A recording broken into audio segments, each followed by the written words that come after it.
बिस्मिल्लाहिर्रहमानिर्रहीम, अस्सलाम वालेकुम। आप देख रहे हैं स्पेशल रिपोर्ट। मैं हूं आज़म अराई। नाजरीन, पूरे पाकिस्तान में मॉनसून का सिलसिला जारी है और मॉनसून अपनी मुकम्मल ताकत और रफ्तार के साथ पूरे पाकिस्तान में बरस रहा है, सिवाय कराची के। और लेकिन कराची में पिछले दिनों थोड़ी सी बारिशें हुई और जब पानी ज़्यादा आता है, जब बारिश ज़्यादा आती है तो पानी भी ज़्यादा आता है, लेकिन कराची उस हद तक नहीं डूबा जिस हद तक हैदराबाद कल डूब गया। हैदराबाद में घुटनों घुटनों पानी, घुटनों घुटनों नहीं, फीट्स के हिसाब से अगर हम बात करें तो पानी था। और हैदराबाद का पूरा निज़ाम जो है उसका खुलासा एक बारिश, एक दिन की 2 घंटे की बारिश ने पूरा एक चैप्टर, एक मजमून को खोल दिया। अच्छा नाजरीन, बारिशों का सिलसिला बिल्कुल पूरे पाकिस्तान में जारी है और जैसा कि मालूम था, महकमा मौसमियात ने ख़बरदार कर रखा था, एनडीए में अपनी मुकम्मल रफ्तार से एक्टिव थी, लेकिन जो निकासी आब है उसको यकीनी ना बनाया गया। अगर हम सिंध की बात करें, सिंध में कहीं भी, मतलब सिंध में कहीं भी, हैदराबाद एक बड़ा शहर है, लाड़काना एक बड़ा शहर है, कराची एक बड़ा शहर है, इन शहरों में भी अगर निकासी आब के सिस्टम और निकासी आब की जो चीज़ें हैं उसको मुरम्मत नहीं किया जाएगा, उसको यकीनी नहीं बनाया जाएगा, जबकि पूरे सिंध के अंदर अगर हम देखने में पिछली बहुत सारी वीडियोस ऐसी मंजर आम पर आ चुकी हैं कि Karachi water and sewerage board की, कराची सॉलिड वेस्ट मैनेजमेंट की बहुत सारी गाड़ियाँ, बहुत सारी मशीनरी इन जो है ना वो कराची से बाहर मुख्तलिफ़ शहरों में इस्तेमाल की गई हैं। ठीक है, हमारे हमसाए शहर हैं, अगर कराची की मशीनरी वहाँ इस्तेमाल होती है, यकीनन एतराज़ात अपनी जगह पर, लेकिन अगर किसी अच्छे काम के लिए इस्तेमाल होती है तो और वहाँ के आवाम को उसका फ़ायदा होता है तो हमें कोई एतराज़ नहीं है। अखराजात ज़ाहिर हर शहर के अपने हैं, वहाँ के मेयर अपने हैं, लेकिन अगर मशीनरी वहाँ पर, ये वाली मशीनरी मौजूद नहीं है, अगर कराची से मशीनरी ले जाकर वहाँ पर इस्तेमाल की जाती है तो हमें कोई एतराज़ात नहीं हैं। अच्छा, बारिशें जो अपनी आप स्क्रीन पर देख रहे होंगे, जो सिलसिला है वहाँ पूरी की पूरी मोटरसाइकिल्स डूब गई हैं, गाड़ियाँ पानी में तैर रही हैं, मार्केट्स में करोड़ों का नुकसान हो चुका है और इसके ऊपर सिंध हुकूमत का ज़्यादा मैं देख रहा हूँ कोई रिएक्शन नहीं है। इसके ऊपर कोई अपनी जो वो कहते हैं ना नाकामी, इसके ऊपर उनको कोई मसाइल नहीं है। वो सियासत उसी तरह जो है ना वो चमकाए फिरते हैं और जाहिर है पूरे सिंध में सिंध हुकूमत काम कर रही है और सिंध हुकूमत, कराची तो छोड़ें, अब जो जहाँ से ये इलेक्शन जीतते हैं और जहाँ पर मुकम्मल तौर पर इनका ही जो है ना वो हुक्मरानी होती है, वहाँ पर भी शहरों का ये हाल है। इसी पर बात को आगे बढ़ाने के लिए हमारे टेलीफोन लाइन पर आफ्ताब मेमन साहब, सीनियर सहाफ़ी हैं हैदराबाद से, वो मौजूद हैं। इनसे जानते हैं कि हुकूमत क्या कह रही है, वहाँ की अभी इस वक्त सूरत हाल क्या है। शाहिदीन से पता चलेगा कि सूरत हाल पर काबू पाया गया या नहीं काबू पाया गया। बहुत शुक्रिया आफ्ताब साहब प्रोग्राम में टाइम देने के लिए। अस्सलाम वालेकुम। वालेकुम सलाम। अच्छा, आफ्ताब मेमन साहब, आप बताइएगा कि क्या हैदराबाद की सूरत हाल है इस वक्त, और सिंध हुकूमत की अगर हम बात करें, जो वहाँ की इंतज़ामिया है उनकी अगर हम बात करें तो उनका क्या कहना है कि ये इतनी ज़्यादा 94 मिलीलीटर बारिश रिकॉर्ड की गई है और यकीनन ये 94 मिलीलीटर वो बारिश होगी जहाँ सबसे ज़्यादा हुई होगी। मुकम्मल हैदराबाद में तो जाहिर है इतनी बारिश नहीं हुई होगी, लेकिन जहाँ पर सबसे ज़्यादा बारिश रिकॉर्ड की गई हैदराबाद में वो 94 मिलीलीटर बारिश थी। अब ये नंबर्स किस हद तक ठीक हैं ये तो आप हमें बताएंगे। जी, ये इस तरह से है कि अगर सिटी, मतलब मेन जिसमें ओल्ड सिटी है या मरकजी जो शहर है ठंडी सड़क पर, वहाँ पर जो है 94 मिलीमीटर बारिश हुई है और जो दीगर इलाके हैं या एयरपोर्ट या इतरा, वहाँ जो है 56 मिलीमीटर बारिश रिकॉर्ड की गई। ये महकमा मौसमियात का जो खुद का डेटा है कि 4 से 5 बजे तक जो कल बारिश हुई थी वो 53 मिलीमीटर हुई थी और फिर 5 से 6 बजे तक जो चंद मिनट या 15 से 18 मिनट बारिश चली तो वो 41 मिलीमीटर, क्योंकि यकीनन जो है एक सख्त किस्म की बारिश थी, शदीद किस्म की बारिश थी, जिसकी वजह से उसका जो है दौरानिया कम था, लेकिन जो है तकरीबन 41 मिलीमीटर वो बारिश हुई थी, जिसकी वजह से शहर की जो सड़कें हैं जिसमें ठंडी सड़क है, लतीफ़ाबाद के इलाके हैं, ओल्ड सिटी एरिया है, तो मुकम्मल पानी में डूब गए थे। और इसी तरह से अगर बात की जाए जो है मरकजी शाहराहों की या दफातर की, तो वो भी डूबे हुए थे। तो उस पे जो है कोई हिकमत अमली नजर नहीं आई, मकसद ना मेयर की जानिब से, जो काशिफ शोरो साहब हैं, पाकिस्तान पीपल्स पार्टी के मेयर हैं, उनके, ना ही कमिश्नर हैदराबाद की जानिब से और ना ही डिप्टी कमिश्नर हैदराबाद की जानिब से कोई हिकमत अमली। माजी में ऐसा होता है कि जब भी जो है बारिशों का सीजन आता है, मानसून का, तो उससे कबल जो है एक इजलास होता है और इजलास में जो है एक कंट्रोल रूम बनाया जाता है जिसमें हेस्को को, वासा को, डिप्टी कमिश्नर के दफातर होते हैं, उनको लूप में लिया जाता है। लेकिन इस मरतबा जो है कुछ सिर्फ रस्मी जो है वो इजलास हुए हैं और कोई कंट्रोल रूम या कोई हिकमत अमली वाज़े तौर पर नजर नहीं आई।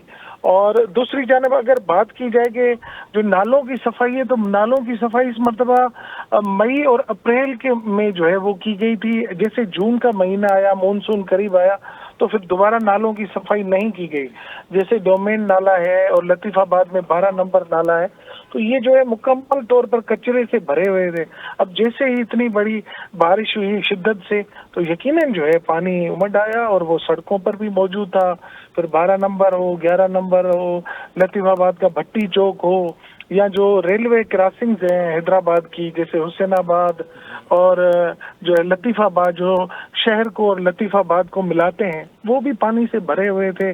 और ये सिर्फ कल रात की सूरत हाल बता रहा हूँ कि ये सूरत हाल थी। तकरीबन 24 घंटे गुजरने के बावजूद भी अब भी नशे भी इलाके हैं, या शहबाज बिल्डिंग जो हमारा मिनी सेक्रेटरीट है हैदराबाद का, जिसमें डिप्टी कमिश्नर और डीआईजी और कमिश्नर का ऑफिस मौजूद है, वहां पर भी अभी तक शाम तक पानी भरा हुआ था। तो ये सूरत हाल है और उस सूरत हाल में यकीनन जो है कोई हिकमत अमली नहीं आई। शहरी रात भर सड़कों पर नजर आए और कोशिश कर रहे थे कि हम जैसे तैसे करके जो है वो घरों को पहुंचे, लेकिन जो है उनको ताखीर हो गई पानी खड़े होने की वजह से। अच्छा, अब मुझे ये बताइएगा कि वहाँ शहरी जो है वो उनका तासुर क्या है? जाहिर है सिंध हुकूमत है, पीपल्स पार्टी की हुकूमत है, तो पीपल्स पार्टी पर उनका क्या अब वो यकीन रहा या नहीं रहा? जिस तरह आपने कहा कि अप्रैल और मई में नालों की सफाई की गई, लेकिन जैसे ही मानसून करीब आया नालों की सफाई उस तरह नहीं की गई, तो अब शहरियों को क्या तासुर है? शहरी जो है बहुत आज भी हम दिन भर जो है सड़कों पर कवरेज करते रहे, तो गुस्से में थे। और वो न सिर्फ वासा और मेयर हैदराबाद और हैदराबाद म्यूनिसिपल कमिश्नर पर मकसद उनकी कारकर्दगी पर सवालिया निशान दे रहे थे, बल्कि वो हैदराबाद इलेक्ट्रिक सप्लाई कारपोरेशन, क्योंकि बिजली का निजाम जो है वो, ये मैं इसमें ऐड करता चलूं कि बिल्कुल दरम भरम हो गया था। अच्छा। हैदराबाद शहर के जो है 156 फीडर्स हैं, जिसमें से आप बताएंगे, मैं बता दूं कि 140 फीडर्स जो है गुज़श्ता रात बंद थे। किसी भी पंपिंग स्टेशन पर मोटरें नहीं चल रही थी, तो वो फिर वफाक का महकमा आ जाता है। इधर पीपल्स पार्टी वालों ने कोई जनरेटर्स, मतलब अगर मेयर की बात की जाए या डीसी की, तो जनरेटर्स या डीजल पहुंचाने की जो हिकमत अमली होती है पंपिंग स्टेशन पे, वो मुकम्मल न होने की वजह से पानी जो है बर वक्त नहीं निकला। तो इसी वजह से जो है शहर में पूरी रात पानी भी जो है सड़कों पर मौजूद था, इलाकों में मौजूद था, बिजली का निजाम भी दरम भरम था। तो इसी वजह से जो है हैदराबाद की शहरी बिल्कुल गम और गुस्से का जो है इजहार करते रहे, न सिर्फ जिले इंतजामिया पे बल्कि मेयर हैदराबाद पे और कमिश्नर हैदराबाद पे, सब पे। और मीम्स बना के जो है वो फेसबुक और दीगर जो सोशल मीडिया मकसद एप्स हैं उस पे जो है उन पे जो है वो उनको तनकीद का निशाना बनाते रहे। डीसी जो है वो गया था, वो खुद पानी में, और उसका जो है म्यूनिसिपल कमिश्नर है जहूर लखन, वो जब गए तो फोटोग्राफर वो गनमैन साथ लेके पानी का मुआयना कर रहे थे, तो वो बड़ी उनकी तस्वीर ट्रोल हुई। इसी वजह से फिर जो है। अच्छा, आपकी जिलाई इंतजामिया या डिप्टी कमिश्नर या आपकी मेयर से डायरेक्टली खुद गुफ्तगू हुई, या किसी जो इंतज़ामी शख्स जो बहुत जिम्मेदार शख्स हो उससे आपकी गुफ्तगू हुई? उनका क्या कहना था? नहीं, डिप्टी कमिश्नर ज़ैनुल आबदीन मेमन से जब गुज़िश्ता रोज हमारी बात हुई थी, तो उनका ये कहना था कि ये इब्तदाई तौर पे वो कह रहे थे कि क्लाउड बस्ट जैसा है। अच्छा, लेकिन उस पे हाँ, ये मैं इस पर आ रहा था, क्लाउड बस्ट। हाँ। कुछ क्लाउड बस्ट कल से सुनने में आ रहा है, तो आपसे पूछने का मकसद है कि क्लाउड बस्ट था या ऐसे ही बातें हैं? नहीं, देखिए क्लाउड बस्ट, देखिए वो कह रहे थे कि क्लाउड बस्ट जैसा है। अब जैसा क्या होता है, क्लाउड बस्ट जो है वो तो एक पूरी तारीख रही है कि सिंध में कभी जो है शहरों में या देही इलाकों में या तो पहाड़ी इलाकों में या तो 200 मिलीमीटर से ज्यादा कहीं बारिश हो 1 घंटे में, तो फिर क्या लाता। फिर महकमा मौसमियात के जो ऑफिशियल तर्जमान है या जो आला हुकाम है वो इस बात की तरदीद करते रहे कि कोई क्लाउड बस्ट नहीं हुआ, और ये 3 घंटे में 94 मिलीमीटर बारिश हुई है। 3 घंटे में ये 94 मिलीलीटर, तो मतलब वक्फे वक्फे से बारिश हुई है, लगातार बारिश हुई है? एक स्पेल में हुई थी, लेकिन देखें 4 बजे जब बारिश हुई थी ना, तो पहले आवर में जो है 53, फिर 5 से 6 जो है वो तकरीबन 41 मिलीमीटर, और फिर जो है बूंदाबांदी का हल्का थोड़ा 6 से 7 बजे तक वक्फे से वो भी स्केटर्ड किसी इलाकों में वो हुई थी बारिश। तो वो 94 मिलीमीटर रिकॉर्ड की गई। लेकिन महकमा मौसमियात वालों का कहना था कि अगर 1 घंटे में 200 या 150 से ज्यादा मिलीमीटर बारिश होती है तो फिर हम क्लाउड बस्ट कह सकते हैं। लेकिन क्लाउड बस्ट तो मकसद एक हेवी रेन होती है कम से कम 1 घंटे में। तो हाँ 20 बिल्कुल मिनट बिल्कुल, उनका जो मैकेनिज्म है वो ये कहता है कि अगर क्लाउड बस्ट की सूरत हाल है तो 1 घंटे में तकरीबन 200 मिलीलीटर से ऊपर बारिश जो है ना जी वो रिकॉर्ड की जाएगी, तब जाकर पता चलेगा कि ये क्लाउड बस्ट है या नहीं है। लेकिन यहाँ पर 3 घंटों में 94 मिलीलीटर बारिश अगर हुई है तो इसका मतलब ये क्लाउड बस्ट की सूरत हाल नहीं है, लेकिन वक्फे वक्फे से और स्काटर्ड जो एरियाज हैं वहां पर भी बारिशें होती रही हैं। अब सूरत हाल, इस वक्त की जो सूरत हाल है वो क्या कहती है? देखिए अभी जो कुछ स्टेशन रोड है, जैसे स्टेशन रोड पे अभी शाम में मैंने विजिट किया था, तो वहां पर कुछ पानी था निकालने की कोशिश, लेकिन वो वहाँ नाले का मसला एक टेक्निकल इशू है। वहाँ जब भी जो है बारिश होती है तो 2 से 3 दिन तक पानी खड़ा रहता है। ओके। यही सूरत हाल जो है शहबाज बिल्डिंग जिसमें मिनी सेक्रेटेरिएट की मैंने बात की, वहाँ पानी खड़ा है। लतीफाबाद 2 नंबर वहदत कॉलोनी है, और इसी तरह हुसैनाबाद या कासमाबाद के कुछ नशेबी इलाके हैं। लतीफाबाद का जो एरिया है मुस्तफा पार्क के साथ, यहाँ पर जो है बहुत सारे ऐसे इलाके हैं जो नशेबी, वहाँ पर पानी अभी मौजूद है। घरों में जो है दोपहर तक पानी था, लेकिन मोटरें चल रही थी। पंपिंग स्टेशन जो है ना वो स्लो था। वो मैंने बताया सिस्टम मुकम्मल तौर अच्छा, पर जो है ना मैकेनिज्म नहीं है ना, कोई सिस्टम ही नहीं बिल्कुल है, कोई मतलब एक प्लानिंग नहीं है। खुदा ना खास्ता अगर इतनी बारिश होती है, देखिए महकमा मौसमियात कई हफ्तों से अलर्ट जारी भी कर रहा था, एनडीए में इसके ऊपर बड़ी एक्टिव नजर आई, और जो ज़िले इंतज़ामिया है उसको तो ऑलरेडी ये सब चीज़ें पता होती हैं, सबसे पहले खबरें वहाँ तक पहुँचती हैं, वहाँ मीटिंग्स होती हैं, इजलास होते हैं, उसकी एक अमली बनाई जाती है, लोगों को पाबंद किया जाता है, टीम्स बनाई जाती हैं। लेकिन इस तरह की, मतलब आप ये समझ लें कि ज़िला इंतज़ामिया हो या मेयर हैदराबाद हो, उन्हें इस चीज़ से कोई गर्ज नहीं था कि लोगों का अगर जानी या माली नुकसान होता है तो वो होने दें, फिर बाद में देखेंगे 3 दिन बाद जो है ना वो क्या सूरत हाल बनती है। तो ये बताएं, कोई माली नुकसान तो जाहिर है हुआ होगा, जानी नुकसान तो कोई सामने नहीं आया? गुज़िश्ता रात जो है ना एक एक्सीडेंट हुआ था। टंडो इधर का एक नवाई इलाका है, जो बारिश के दौरान एक कार ने हिट किया था मोटरसाइकिल को, तो उसमें 2 लड़के जांबाक हो गए थे। और टिम्बर मार्केट हैदराबाद में ओल्ड सिटी एरिया है, तो वहां पर छत गिरी थी जिसमें एक शख्स जांबाक हुआ था और 3 जख्मी हुए थे। तो टोटल 3 अफराद जो है वो बारिश में जांबाक हुए, 3 जख्मी हुए। बाकी जो है दरख्त गिरने की अगर बात की जाए तो तकरीबन 2 दर्जन से ज्यादा जो है मकामात पर दरख्त और इसके अलावा टहनियां वगैरह गिरी हुई थी। जैसे वादुआ रोड है, ठंडी सड़क है, गुल सेंटर के इतराफ है, लतीफाबाद भट्टी चौक और इतराफ में 11 नंबर का इलाका है, तो जहाँ पर भी जो है और ये बड़े कारोबारी इलाके जिनके आप नाम ले रहे हैं, ठंडी सड़क हो गई, लतीफाबाद हो गया, 11 नंबर हो गया, 7 नंबर हो गया, मिनी सेक्रेटेरिएट हो गया, ये सब कारोबारी इलाके हैं, वहां तो लोगों की दुकानें डूबी हुई नजर आई। अब ये बताएं, बिजली बहाल हुई है या नहीं हुई अभी तक? बिजली अभी तर्जमान हिस्को का शाम में एक प्रेस रिलीज जारी किया हुआ था कि जो है 140 जो गुज़िश्ता रोज फीडर ट्रिप कर गए थे उसमें से 135 जो है वो हमने बहाल कर दिए हैं, और यकीनन वो दिखने में भी आ रहे हैं। लेकिन अब भी जो है 5 से 6 फीडर ऐसे हैं जो दरख्त गिरने, पोल गिरने से जो है वो मुतासर हैं, और वहाँ पर बिजली बहाली का काम शाम मगरिब के बाद भी जारी था। अभी वहाँ मुकम्मल बहाली नहीं हो सकी है।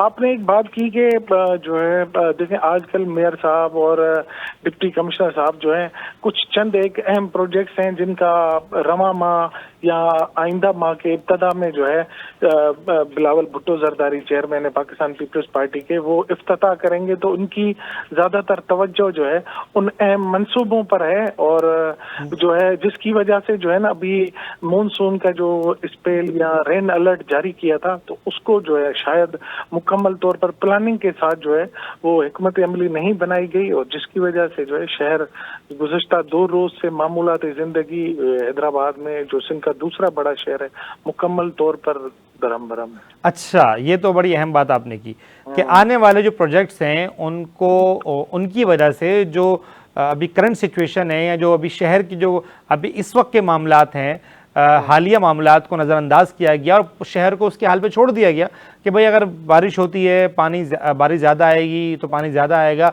उससे हमें कोई फ़र्क नहीं पड़ेगा, लेकिन हमारे जो चेयरमैन साहब हैं वो अगर आते हैं किसी प्रोजेक्ट का इफ्तिताह करने के लिए तो टाइमली मुकम्मल हो जाए। तो ये बताएं कि वो अहम प्रोजेक्ट्स क्या हैं? देखिए, एक तो उसमें ऑटोबान रोड की जो है वो तामीर हो रही है, तकरीबन एक जो है उसका हिस्सा मुकम्मल कर लिया गया है, शायद उसका इफ्तिताह करेंगे।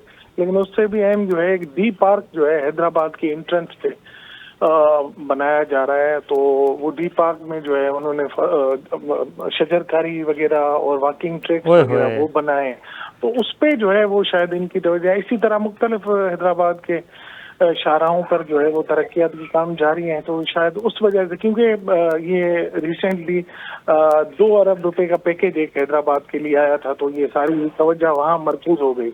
जब वहाँ मरकूज हो गई तो यकीनन जो है हैदराबाद में जो बारिश का मसला आना था या जो उसकी तैयारी थी वो मुकम्मल तौर पर उस पर तवज्जो नहीं दी गई, जिसकी वजह से जो है हैदराबाद के शहरियों का कोई न गुज़श्ता रोज पुरसाने हाल था न। लेकिन बहरहाल जैसे बिजली बहाल हुई, मैं ये समझता हूँ कि बिजली की वजह से ज्यादा मसाइल पैदा हुए। अगर पंपिंग स्टेशन बर वक्त चलते तो शायद इतने मसाइल नहीं होते, लेकिन वो पंपिंग स्टेशन रात 2 बजे या 3 बजे के बाद, तो फिर कुछ ना कुछ जो है पानी निकलने का सिलसिला शुरू हुआ, जिसके बाद यकीनन जो है बेहतरी आ गई शहर में। चलें जी, बहुत शुक्रिया आपका आफ्ताब साहब, आप हमें प्रोग्राम में टाइम दे रहे थे। नाजरीन, पूरे सिंध का यही हाल है, चाहे वो कराची हो, हैदराबाद हो, लाड़काना हो, सखर हो, शहरी हमेशा नज़रअंदाज होते हैं। एक पार्क बन रहा है और उसके ऊपर जो पार्क तक पहुंचना कैसे है, किस तरह उस पार्क तक हम पहुंचेंगे, किस तरह ये चीज़ें चलेंगी, ये सब चीज़ों को नज़रअंदाज करके हम जो है वो अपने उन प्रोजेक्ट्स की तरफ जाते हैं जो कि गैर ज़रूरी हैं। जो ज़रूरी इक़दाम आते हैं उनको करने से हम गुरेज करते हैं, नज़रअंदाज करते हैं, या बजट नहीं है, या पैसे नहीं है, या तवज्जो नहीं है, या करना नहीं चाहते। ज़ाहिर है पूरे सिंध की हुकूमत जो है ना वो इस वक्त पीपल्स पार्टी के पास है, और ये पीपल्स पार्टी की कारकर्दगी के ऊपर सवालिया निशान है। अच्छा, पीपल्स पार्टी जो है ना वो यकीनन दूसरी सियासी जमातों पर तनकीद करती रही है, और हर पार्टी एक दूसरे पर तनकीद करती रहती है। अभी हालिया वाक़या हुआ सवात वाला, जिसमें एक ही ख़ानदान के 2 ख़ानदानों के जो है ना वो 18 से ज़्यादा अफराद डूब कर जो है ना वो जांबाक हो गए, शहीद हो गए, और यकीनन वो एक बहुत ही नाखुशगवार वाक़या था। लेकिन इस तरह के वाक़यात आपके अपने शहरों में भी पेश आ सकते हैं अगर आपकी तवज्जो इसी तरह की नहीं और कहीं और रही, और आपकी तरजीहात कुछ और रहीं। शहर को डेवलप करने में, उसकी प्लानिंग करने में अगर आपकी तरजीहात नहीं रही तो यकीनन बहुत जल्द या बहुत नज़दीक नाखुशगवार वाक़यात पेश आ सकते हैं। अल्लाह ना करे कि ऐसे वाक़यात पेश आएँ, लेकिन अगर आप इसी तरह अपने शहरों को, जहाँ से आप वोट हासिल करते हैं, जहाँ से आप जीतते हैं, जिसकी वजह से आप विराजमान होते हैं, हुकूमतें करते हैं, अगर अपने शहरियों को, अपने लोगों को आप इसी तरह नज़रअंदाज करते रहे तो शायद हम भी उन्हीं हादसात की नज़र होंगे। जैसे कराची में बहुत सारे हादसात पेश आते हैं, करंट लगने की वजह से बहुत सारे हादसात पेश आते हैं, छतें गिरने से, दरख्त गिरने से, साइन बोर्ड गिरने से, बिल बोर्ड गिरने से। उसी तरह वहाँ भी वाक़यात पेश आए। जो फुटेजेस हमने देखी, जो वीडियोज़ आ रही थी नाजरीन, वो बहुत भयानक थी कि पूरी बाइक्स, गाड़ियाँ तैरती हुई, मतलब 3-4 फीट पानी आराम से होगा, वो तैरती हुई जो है ना वो बह रही थी उस रेले के अंदर, उस पानी के अंदर, जो कि इंतहाई ख़तरनाक था। इतनी शदीद बारिश नहीं हुई, जिस तरह बताया कि 3 घंटे में 94 मिलीमीटर बारिश जो है ना वो रिकॉर्ड की गई।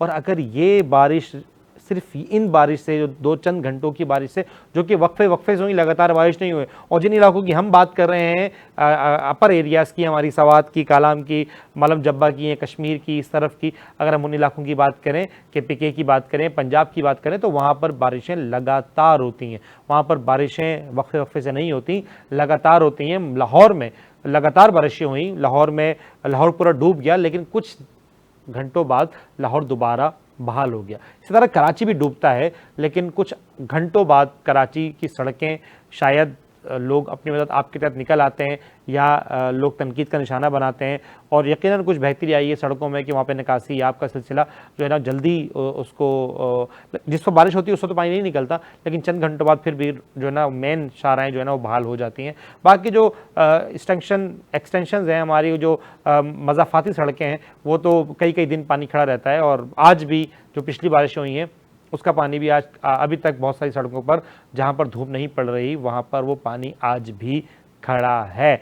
अच्छा, लेकिन अगर हम हैदराबाद की बात करें तो हैदराबाद में जो चीज़ें और जो मनाजिर देखने में आए वो बहुत भयानक और बहुत ख़तरनाक थे। तो हुकूमत को चाहिए कि हम तवज्जो दें, आपके अपने लोग हैं, आपसे वो कल को अगर वो आपसे मुंतफिर हो गए तो फिर आप क्या करेंगे, अपने लोगों में कैसे बैठेंगे, MNA MPs किस तरह वोट मांगने जाते हैं। पूरी सिंध के अंदर आपकी हुकूमत है, आपको चाहिए कि आप अपने लोगों का ख्याल रखें, अपने लोगों के साथ आप अपने लोगों के साथ जो है वो इस तरह रहें कि आपको बाद में परेशानियां ना हो। अच्छा नाज़रीन, एक और टॉपिक की तरफ आगे बढ़ते हैं। एक बहुत नाखुशगवार वाक़या हमारे साथ बहुत खुशगवार आपके साथ शेयर करना है। लाड़काना से एक खबर है कि लाड़काना में जिनसी ज़्यादती का शिकार होने वाली जो बच्ची थी जो कि जहनी माजूर थी उसका जिनसी इस्तेसाल किया गया और वो बच्ची कल अस्पताल में ज़ेर इलाज थी और कल अस्पताल में दम तोड़ गई। बच्ची जो है ना वो उसकी उम्र 13 से 14 साल थी और वो जहनी माजूर बच्ची थी। आया जहनी माजूर वो बच्ची थी या जहनी माजूर वो शख्स था जिसने उसको जिनसी ज़्यादती का निशाना बनाया? इस पर बात करने के लिए हमारे टेलीफोन लाइन पर डॉक्टर वजाहत अली मौजूद हैं जो कि माहिर नफ्सियात, उनसे बात करते हैं। अस्सलाम वालेकुम। जी वालेकुम अस्सलाम। डॉक्टर साहब, बहुत अहम एक टॉपिक है। लाड़काना से आपको यकीनन खबर मिल गई होगी और वो बच्ची कल जो है वो अस्पताल में दम तोड़ गई। अब यहाँ पे सवाल ये होता है कि वो बच्ची जहनी माजूर थी या उसको जिनसी इस्तेसाल का निशाना बनाने वाला शख्स जहनी माजूर था? देखिए, ये बहुत ही अफसोसनाक खबर है और जब मुझे ये खबर सुनी तो मैं यकीन करें कि बीइंग अ डॉक्टर मेरे तो रोंगटे खड़े हो गए कि ये हमारा माशरा किस तरफ जा रहा है। लेकिन बच्ची तो जहनी माजूर थी और जो भी उसका दिमाग में था, 3 लोगों ने निशाना बनाया उनको, 3 लोगों ने। मैं यही कहना चाह रहा था कि अगर कोई बच्ची मेंटल रिटार्डेड होती भी है तो चले वो होती है, लेकिन आप ये देखिए कि एक आदमी गलती कर सकता है एक वक्त में, 2 कर सकते हैं, 3 आदमी एक टाइम पे एक ही जैसा घटिया दिमाग रखने वाले। कितना खतरनाक माशरा हमारा कहाँ जा रहा है। और ये लोग मिल बांट के ऐसी चीजों पे नजर रखते हैं जहाँ पे इनको इस किस्म का मजा मिले या इस किस्म का ये हादसे रोनुमा करें। मैं तो कानून से और वहाँ की पुलिस से बहुत ज्यादा इल्तिजा करता हूँ बीइंग अ डॉक्टर के इनको पकड़ के कटहरे में खड़ा करें और इनसे ये जरूर पूछें या किसी डॉक्टर के साथ बिठाएं कि आखिरकार इनके जहन में ऐसे वक्त में क्या चल रहा होता है कि एक शख्स एक इतनी सी छोटी बच्ची के साथ जब ज्यादती कर रहा होता है तो उसको ये रहम ये सामने वाली बच्ची की उम्र क्या है। ये चीज से मुझे बहुत अफसोस है जी। अच्छा, ये यकीनन बहुत अफसोसनाक है। बच्चे की उम्र 12 से 13 साल के दरमियान थी और 3 लोगों ने उसको ज़्यादती का निशाना बनाया। आप अंदाज़ा लगाएं कि वो बच्ची की उम्र इतनी कम थी कि वो उस ज़्यादती को सह नहीं पाई और वो आखिरकार दम तोड़ गई। डॉक्टर साहब, ये अब मसला यहाँ पर ये होता है कि इसको किया क्या जाए। ये एक शख्स हो, 2 अशखास हों या 3 अशखास हों, मतलब उनकी जहनीत किस तरफ है, आखिर हम किस जहनीत का शिकार हो चुके हैं, हमें बीइंग अ सोसाइटी हमें क्या इकदाम करने चाहिए कि हम इस तरह के वाक़यात पेश लाएं। और ये रोज़मर्रा के वाक़यात हैं। बिल्कुल, इसमें 2 एलिमेंट्स हैं। नंबर 1 ये कि ऐसे लोगों का जब तक रीइंफोर्स करके या प्रॉपर तरीके से इनकी सजाएं सामने नहीं मिलेंगी, लोग इनको देख के अब इबरत का निशान नहीं बनाएंगे। हमारा जो ह्यूमन ब्रेन है वो अमूमन दूसरों को देखता है अच्छा बुरा, तो वो देख के फैसला अपने लिए भी कर लेता है कि ये गलत काम मैं ना करूं, कहीं मेरे साथ भी ऐसा ना हो। एक तो यहाँ पे ये बात बड़ी क्लियर लोगों को पता है सजा नहीं होनी है, हमने बच जाना है या हमें रास्ते से निकाल दिया जाएगा, तो ये डर खत्म हो गया लोगों का कि मेरे साथ बुरा अंजाम होगा। दूसरा ये कि जो नशा कर करके इनके दिमाग मफलूज हो गए हैं। आप देखिए मार्केट में हर जगह पे सस्ते नशे इतना हो गया है कि ये लोग का दिमाग जो है वो इतना मफलूज हो गया है, इनको तमीज ही नहीं रही कि कौन क्या है। 13 साल की बच्ची के साथ कोई इस तरह का काम करे, मैं उसको किसी भी तौर पर नॉर्मल दिमाग समझता ही नहीं। और मैं ये भी नहीं कह सकता कि एक वक्त में 3 नफ्सियाती मरीज हों। ये सारा मामला जो होता है ये नशा करने के बाद होता है, under the influence of drugs. जहाँ पे आपको तमीज नहीं रहती। एक और पॉइंट ये कि जो हमारा सोशल मीडिया है, जो टिकटॉक है, या जो इस किस्म के फहाश टाइप की वेबसाइट्स हैं या पेजेस हैं, आप देखें अमूमन जो लोग काम कर रहे होते हैं, खासतौर पर मजदूर हैं, गार्ड्स हैं, 24 घंटे मोबाइल हाथ में रख के बैठे हुए होते हैं और उससे देख क्या रहे हैं समझ नहीं आता। इनका दिमागी तौर पे हैजानियत कहाँ जा रही है, कितने इनके दिमाग में गलाजत भरी हुई होती है सड़कों पे बैठे हुए। तो जब ये इस गंदे दिमाग के साथ लोगों को देखते हैं, हॉस्पिटल में देखते हैं, तो इनको कोई भी शख्स नजर नहीं आता। इनको तो नजर आता है इस पे अटैम्प्ट कर दिया जाए। तो ये सारे मिक्स किस्म के जो है ना ये फैक्टर्स हैं जिन पे एक एक करके अगर काम नहीं करेंगे तो जिस तरह आपने कहा ये चीजें बढ़ती जा रही हैं। खुदा ना खास्ता ये चीज इतनी ना बढ़ जाए कि लोगों के घर तक पहुंच जाए। सर लोगों के घर तक पहुंच गए हैं। अभी मेरे पास अभी मैं प्रोग्राम की करने के लिए आ रहा था तो उससे 15-20 मिनट पहले मेरी एक दोस्त है हमारे, उनसे बात हुई तो उन्होंने एक और वाक़या बताया। इंशाल्लाह हम बहुत जल्द उसको हाईलाइट करेंगे कि एक बाप, सगा बाप अपनी 23-24 साल की बेटी को जिनसी इस्तेहसाल का निशाना बना रहा है और वो बेटी ने मेरे दोस्त जो सोशल एक्टिविस्ट है उसको अप्रोच किया, उसको सबूत दिए। सोचें कि ये चीज़ें हमारे घरों तक पहुंच गई हैं और ये कराची की बात कर रहा हूं मैं। बहुत देखें ना, अब कराची में हम अमूमन कहते थे कि लोग छोटे इलाकों के होते हैं, जाहिल होते हैं, समझदार नहीं होते, लेकिन अभी पढ़े लिखे लोगों में भी ये हो रहा है। मैं आपको बताऊं, और ये बात हमेशा लम्बे फिक्रिया रहती है कि जो हमारे घर के जो औरतें हैं इनके साथ जो इस किस्म के इकदाम होते हैं इनके करीबी लोग ज्यादा कर रहे होते हैं। जी हाँ, बिल्कुल या तो कोई रिश्तेदार होते हैं, या तो कोई करीबी होते हैं, कोई दुकानदार है, कोई स्कूल का कैंटीन वाला है। तो यहाँ पे इनको बच्चों को ये भी सिखाया जाए कम्युनिकेशन में कि कहाँ पे कैसे अपनी आवाज उठाई जाए। अगर आप खामोश रहेंगे तो ये आपके साथ बढ़ेगा, अगर कुछ नहीं तो अपनी फैमिली की खवातीन को ये बात बता दी जाए किसी भी तरीके से। लेकिन अगर आप इस पर आवाज नहीं उठाएंगे तो ये अल्लाह ना करे, मुझे डर लगता है कि ये सिर्फ खुद को वो रेप नहीं होता। मैं आपको बताऊं, अगर कोई शख्स इस तरह रेप हो जाता है या उसके साथ ये होता है तो ज्यादातर चांसेस उनके बच्चों के होते हैं कि वो बेचारे अपनी जान से भी चले जाते हैं। और वो जिस तरह इस बच्चे के साथ हुआ है, क्योंकि वो चीजों को बर्दाश्त नहीं कर सकते किसी भी तौर पर। नहीं, ये तो वाकयात ऐसा हो रहे हैं। तो इसमें बताएं कि एज एन माहिर नफ्सियात आप हमें बताएं कि ये किन वजूहात की वजह से ऐसा होता है। एक तो आपने बताया कि नशा है, उसके अलावा कौन सी ऐसी वजूहात हैं जिनकी बिना पर इस तरह के वाकयात पेश आ रहे हैं और किस तरह इनको रोका जा सकता है, क्या अवेयरनेस दी जाए और कौन सी जो ड्रग्स हैं जिनसे हमें नौजवानों को बचना चाहिए। देखिए, अगर ड्रग्स की बात करें तो सबसे पहले आज का जो दौर है वो आइस जो है वो सबसे ज्यादा इंसान को जानवर बना रही है। ऐसे हादसा मैं खुद हॉस्पिटल्स में देख रहा होता हूँ कि अगर मैं आपको बताऊं तो आपके पास तो खबरों का अंबार लग जाए। ऐसे आइस के हादसा हैं और इसमें सबसे ज्यादा यही है कि जब ये आइस करते हैं और इसके नशे हो जाते हैं, मरीज हो जाते हैं, तो इनको फिर ये रेप करना, किसी को कत्ल करना, कहीं से छलांग लगा देना, ये इनको समझ ही नहीं आता कि ये क्या है। दूसरा बात वही मैं आपको रह दे के बताऊंगा कि जो इंटरनेट का जो बिला दरेक इस्तेमाल है, जिसमें कोई सेंसरशिप नहीं है, किसी को तमीज नहीं है, कोई बिल्कुल ही जाहिल है, कोई बिल्कुल ही अनपढ़ है और उसको नेट दे दिया गया है और वो ऐसी चीजें देख रहा है जिससे उसके अपने हार्मोन्स और केमिकल्स जो है वो पूरी जज्बाती हो रहे हैं और उसको समझ नहीं आ रहा कि अच्छा बुरा क्या है। तो ये दोनों जो चीजें हैं ना, सबसे ज्यादा इन दोनों की वजह से हादसा हो रहे हैं। वरना पहले इतने बुरे हालात नहीं थे, लोगों को पता था तमीज अच्छा बुरा क्या होता है। लेकिन अभी तो आप यकीन करें कि इंसानों की शक्ल में हमारे लोगों में भेड़िए घूम रहे हैं और हमें नहीं पता। और वाकई मतलब एक, अब आप देखें कि सगे बाप से आप क्या बात करेंगे, आप किसी और से क्या बात करेंगे। डॉक्टर साहब से हमारी लाइन मुनक़ता हो गई है। हमने तकरीबन डॉक्टर साहब से बातें कर ली हैं, लेकिन नतीजा वही है नाज़रीन कि अगर हम इंटरनेट का बेदरीगी इस्तेमाल करेंगे अपने बच्चों को, जो हमारे बच्चों की नशोनुमा है उसमें अगर हम उनको इस तरह के कामों से नहीं रोकेंगे। कुछ अर्सा पहले जब इंटरनेट पाकिस्तान में नहीं अवेलेबल था या पाकिस्तान में इंटरनेट की इतनी फरावानी नहीं थी या हम बच्चों के हाथ में फ़ोन्स नहीं थे या स्मार्टफोन्स या इंटरनेट की सहूलियत इतनी मैसर नहीं थी, तो तब ये ऐसे वाक़यात कम पेश आते या रिपोर्ट कम होते थे, हम ये कहेंगे। लेकिन अभी बहुत सारी चीज़ें आसान हैं। मिसाल के तौर पर नशा करना, नशे को हासिल करना बहुत आसान है और नशे की हालत में इस तरह के वाक़यात पेश आना बहुत आसान है। जिस डॉक्टर साहब ने कहा कि जितने भी हमारे वो लोग हैं, जो हमारे भाई जो इस तरह की मजदूरी करते हैं या इस तरह की नौकरियां करते हैं जहां पर उनको बहुत ज़्यादा टाइम अवेलेबल होता है, वो बैठने की नौकरी, जैसे गार्ड्स हैं या मजदूर हैं जिनको बहुत ज़्यादा टाइम होता है रात में और अपने घरों से दूर होते हैं, तो उनके पास एक ही ऑप्शन होता है इंटरटेनमेंट का, वो होता है मोबाइल फ़ोन। उसमें मुख्तलिफ़ किस्म की तरह तरह की वीडियोज़ या तरह तरह का फौश मवाद जो है ना वो इंटरनेट पर इस वक्त जो है ना बेतहाशा अवेलेबल है, जिससे इंसान की अपनी जो दिमागी हालत है वो ख़राब हो जाती है। फिर साथ में यकीनन नशे की आदत जो हैं वो मज़ीद इस चीज़ को परवान चढ़ाती हैं और हमें फिर तमीज़ जो है वो ख़त्म हो जाती है।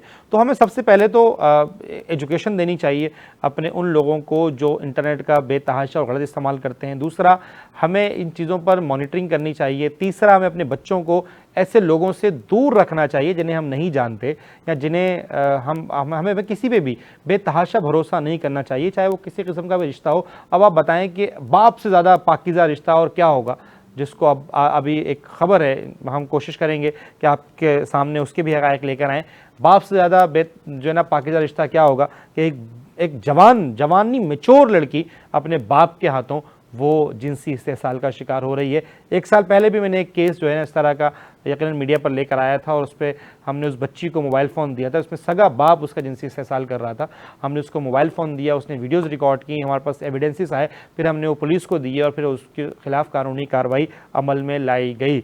तो सोचते नहीं कि हमारी फैमिली का क्या होगा, सोचते नहीं कि छोटे बहन भाइयों का क्या होगा, सोचते नहीं कि अगर हम जेल चले जाएंगे तो बच्चों की हिफाजत कौन करेगा, मज़ीद वो ख़राबी की तरफ जाएगा। नाज़रीन, ये था आज का हमारा प्रोग्राम। आपसे मुलाकात होगी अगले प्रोग्राम में। अपना बहुत सारा ख्याल रखिएगा। मुझे दीजिए इजाज़त। अल्लाह नेगेबान। पाकिस्तान जिंदाबाद।